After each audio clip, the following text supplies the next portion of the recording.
This one is weird one, and will confuse most people.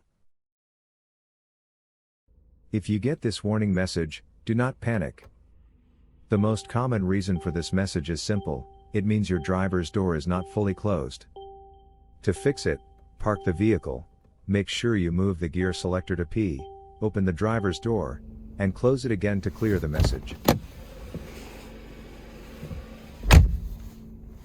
If you tried few times, and message is still not cleared, you may have problem with door latch sensor, or more complicated problem, and the vehicle will need to be diagnosed. At that point, you will be asking yourself again, why did you buy this beautiful car? That is all for this one. Please check my other Mercedes-Benz and how-to videos to help you with maintenance and service of your vehicle. Link to all videos in description below. Have a good day and safe driving.